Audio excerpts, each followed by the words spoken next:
que define o quanto de Deus a gente vai viver, irmão, é o quanto de fome por Deus a gente tem. Vocês são muito espontâneos. Come on, come on. E esse é o tema da mensagem de hoje. Uma fé que inspira. Você pode declarar isso comigo e diga: eu quero ter uma fé que inspira. Eu quero me mover através de uma fé que inspira. Sabe, o maior legado que a gente pode deixar para os nossos filhos, eu acredito que é uma fé que inspira. Porque legado, a gente já falou sobre isso na nossa igreja, mas talvez para alguém aqui isso seja novo. Legado é completamente diferente de herança. Herança diz respeito ao que você deixa para alguém, mas legado diz respeito ao que você deixa em alguém. E é por isso que tem pais que não conseguiram deixar um bom patrimônio para os seus filhos, mas os seus filhos lembram de tudo aquilo que aprenderam com seus pais até hoje. Por quê? Porque o legado, ele está impresso em você. O legado, ele muda quem você é. O legado, ele constrói um caráter diferente em você. E eu acredito que o maior legado que a gente pode deixar para os nossos filhos é deixar para eles uma referência de alguém que tem uma fé que inspira. Irmão, não tem nada mais bonito do que a gente ouvir a história de alguém dizendo: o meu avô, ele era diferente. Eu chegava de madrugada e eu sempre via o meu avô de joelhos. Alguém já ouviu alguma história do tipo? Alguém pode contar uma história do tipo? O avô da Kezinha, ele faleceu esse ano com 96 anos.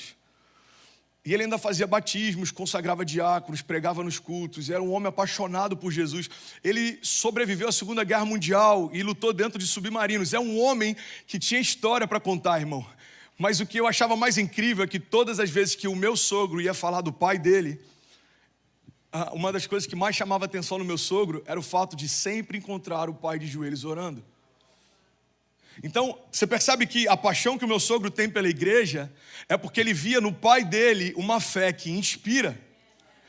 É por isso que eu acredito, irmão, de verdade, olha para mim, que o desafio que a gente vai ter com os nossos filhos não é uma responsabilidade do quão bom é o Kids da nossa igreja. Pastor, eu acho que a gente tem que ter uma visão de construção no Kids a ponto dos nossos filhos serem apaixonados por Jesus. Não, irmão, o Kids não vai conseguir fazer durante 1h30 com o seu filho o que você não está fazendo durante 7 dias na semana.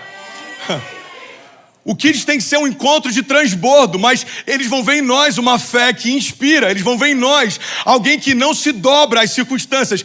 Irmão, a verdade é que a gente precisa daqui a alguns anos, quando forem perguntar para os nossos filhos como foi 2020, a minha expectativa é que os nossos filhos possam dizer: cara, foi um ano difícil, mas eu não vi o meu pai se curvar em momento algum.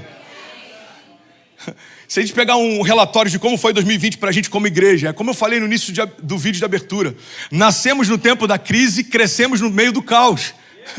Nascemos no meio da crise, irmão. A gente tinha acabado de alugar um prédio, 3 meses depois, lockdown. 1 mês depois, toque de recolher. E adivinha só, uma igreja que tinha 300 pessoas chegou ao ponto de tocar 500 mil de famílias. Por quê? Porque é uma fé que inspira, é algo contagioso. Você está comigo? Me ajuda a pregar. Uma fé que inspira é contagioso. Esperança é contagioso, milagres são contagiosos. A gente vê o que Deus está fazendo na casa do irmão, a gente começa a acreditar que Deus vai fazer na nossa também. E é sobre isso que eu quero falar nessa noite. Você está comigo? Diga amém. Amém. Salmos 145, 3 diz: grande é o Senhor e digno de ser louvado. A sua grandeza não tem limites. E uma geração... Eu sou apaixonado por esse versículo. E uma geração contará a outra geração a grandiosidade dos seus feitos, e eles anunciarão os seus atos poderosos. Irmão, eu vivo por essa palavra. Eu estou completamente rouco de tanto que eu já preguei essa semana. Eu dei tudo que eu podia no culto Flow, como se fosse o meu último culto, porque a gente nunca sabe quando vai ser o último. A verdade é essa. Ontem eu ministrei por 1h30 e eu dei tudo que eu podia enquanto eu podia.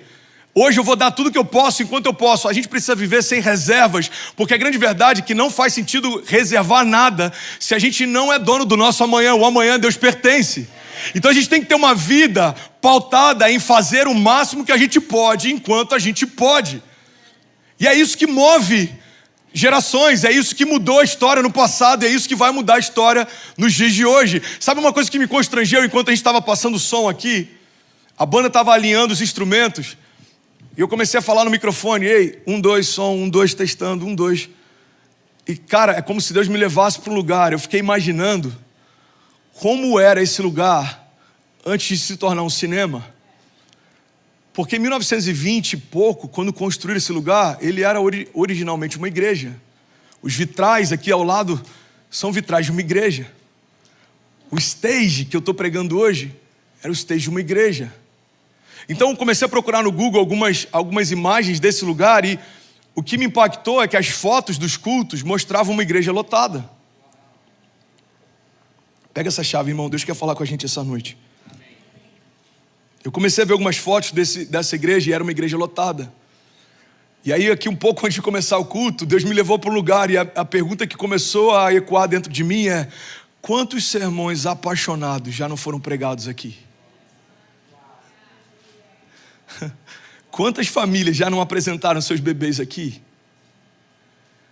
Quantos pactos homens já não fizeram com Deus aqui? Quantas alianças já não foram renovadas com Jesus aqui?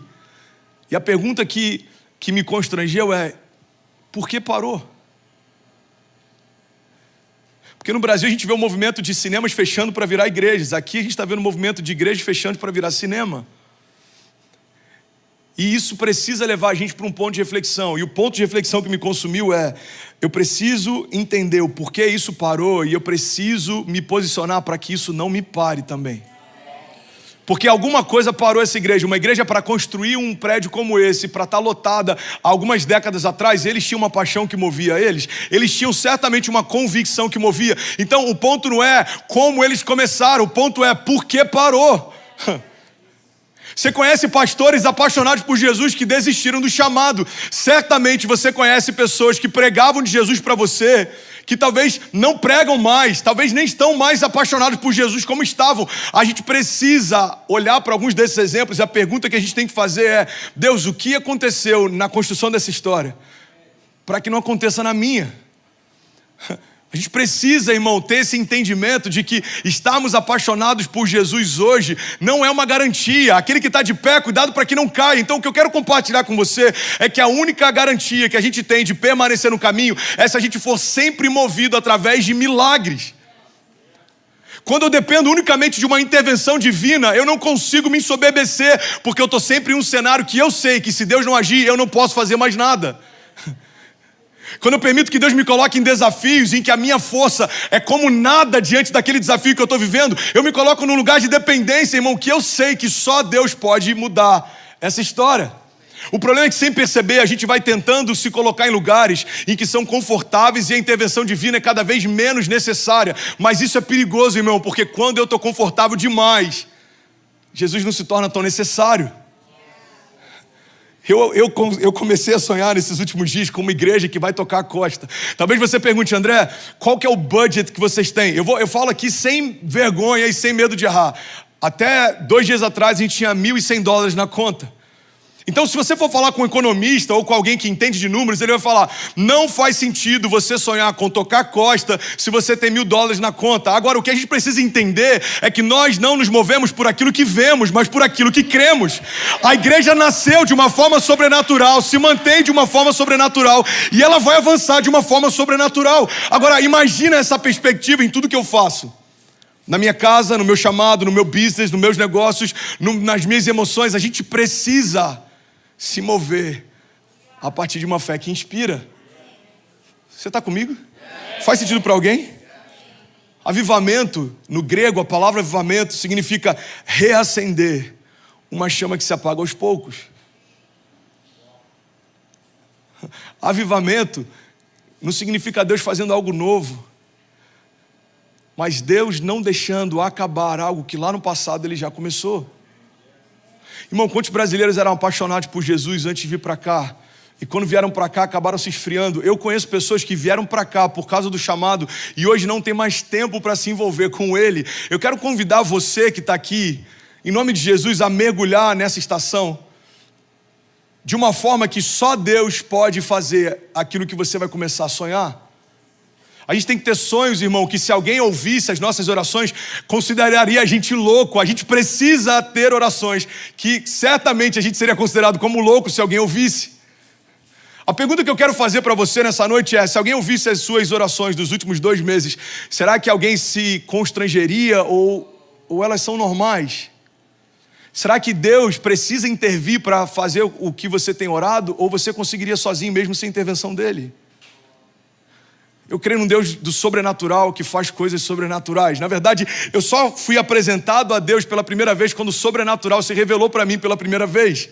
Então eu só sei que Deus existe porque de uma forma sobrenatural Ele se apresentou. Então eu vou continuar queimando por Ele se de uma forma sobrenatural eu continuar me relacionando com Ele. Você está comigo? Diga amém.